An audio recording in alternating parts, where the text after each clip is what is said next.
ମୋ ନାଁ ଦିଲ୍ଲୀପ କୁମାର ବାର୍ତ୍ତା ମୁଁ forest range officer Brahmapur range ଚାର୍ଜରେ ଅଛି ଏବେ ଆମର ସେ ବ୍ରହ୍ମପୁର ଉପକଣ୍ଠରେ ଯେଉଁ ସିଟି କଲେଜ ଅଛି ସେଠୁ ଶିକ୍ଷକମାନଙ୍କର ପ୍ରିନ୍ସିପାଲ ସାର୍ଙ୍କର ଅନୁରୋଧ କ୍ରମେ ମୁଁ ଆଜି ଆସିଛି ଆମର ବହୁ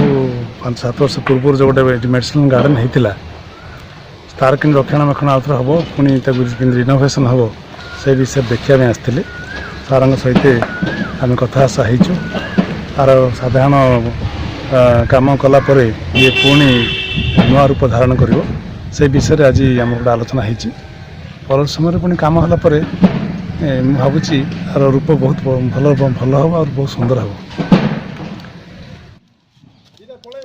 ଏବେ ବ୍ୟାଙ୍କ ଛାଡୁଛି ଆଜିକାଲି ଛାଡୁଛି ବୁଝିଲେ ନା ସେ ବ୍ୟାଙ୍କ ଛୁଟିଥିଲା ନା ଛାଡୁନଥିଲା ନିଶ୍ଚୟ ପଳେଇବ ଆପଣ ଜିନିଷ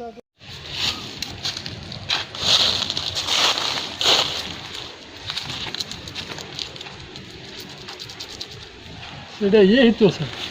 তেজপত্রটা হইতো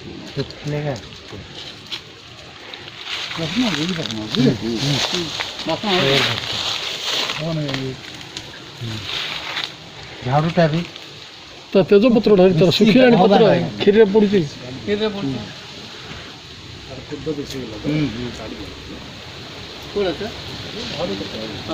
ଲେମନ ଗ୍ରାସଟା ବି ଅଛି ସାର୍ ସେଠି ଆପଣ କ'ଣ ଗଛ ଥିଲା ଲିଷ୍ଟଟା କରିଦେବି ସାର୍ ସେଥିରୁ କୋଉଟା ଡିଲିଟ୍ କରିବା କୋଉଟା ଆଡ଼ିସନ୍ କରିବା ହଁ ସାର୍ ମୁଁ କହିଦେବି ହଁ ସାର୍ ରଖିପାରିବା ହଁ ଅସୁବିଧା ନାହିଁ ଖାଲି ଆପଣ ଟିକେ କାମ ଦେଖି ଧୀରେ ଧୀରେ ସଫା ଏଇଟା ଚାଲିଲା ଏଥର ଏଇଟା କ୍ଲିନ୍ ହେଇଗଲା ପରେ ଆପଣ ତାପରେ ମୁଁ ଆସିବି ମୁଁ ଏଠିକି କିଛି ନାହିଁ କାମ ଚାଲିଥିବ ଆସିବି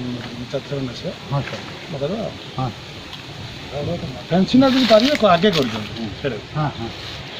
କାହିଁକି ଫେନ୍ସିଂ କଲା ପରେ ହିଁ ଲଗେଇଲେ ବେଟର କିଛି ପଶିବେନି ବାହାର କରିଦେବା ସେ ତଳକୁ ଲଗେଇଦେବ ଏଲ୍ର ଲଗେଇଦେବା ତ କାମ ଛିଡ଼ିଲା ଆଉ ଏଲ୍ ତ ହେଇଲା ସେ କାନ୍ଥକୁ ଲଗେଇଦେଲେ ଗଲା ଆଉ 15 ଫୁଟ ଭଲ ସୁନ୍ଦର ବାହାରେ ତାପରେ ହଁ ହଁ ମତେ ଲାଗୁଛି ଆହୁରି ଯଦି 15 ବର୍ଷ ରଖିବେ ଡବଲ ସାଇଜ୍ 25 ବର୍ଷ ପରେ 3 ଫୁଟିଆ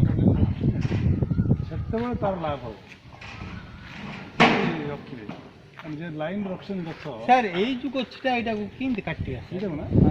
ଲୋକ ସିନା ହଁ ହଁ ଆଗେ କ'ଣ କରୁଛନ୍ତି ହଁ ହଁ ହଁ ହଁ କାଟି ଦେଇକି ଛୋଟ ଛୋଟ କାଟି ଝୁଲେଇ ଦେବେ ଅଧା କାଟିଦେବେ ହଁ ରସି ଲଗେଇ ଆପଣ ଠିଆ ବୋଲି କହିବେ ଟାଣି ହଁ ଅଧା କାଟିଦେବେ ନାହିଁ ଭାଙ୍ଗି ହଁ ହଁ ଭାଙ୍ଗିଲେ ତଳେ ସେ ଝୁଲିଯିବ ଉପରୁ 10 ଫୁଟ ଖଣ୍ଡେ ଆଉ 10 ଫୁଟ ଖଣ୍ଡେ ଏଠି ଖଣ୍ଡେ ପଳାଏ ଏମିତି ଟେକ୍ନିକାଲଟା କଲେ ଟିକେ ଦେଖୁନା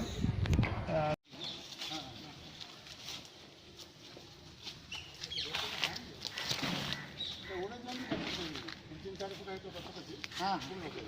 ଯେ କ'ଣ କୁଣ୍ଡଲ ଭାଙ୍ଗି ଦେଉଛି ନା ଆଉ ଭଲ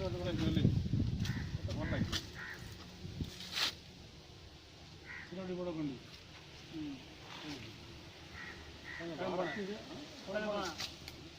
ବ୍ୟୁଟିଫାଇ କରିଦେବେ କ'ଣ ଯେମିତି ଆଟ୍ରାକ୍ଟିଭ ହବ ଆସିବେ ସଫା ହେଇଯିବ ଗୁଡ଼ାକ ଆମେ ରେଞ୍ଜ ଅଫିସରେ ବି ଆଣିକିରି ମୁଁ ଟ୍ରାନ୍ସମିଟ୍ କରୁଛି ହଁ ଗଛ ଗୁଡ଼ା କଟନ୍ର କିଛି ଗଛ ତାକୁ ବି କିଛି ଦେବେ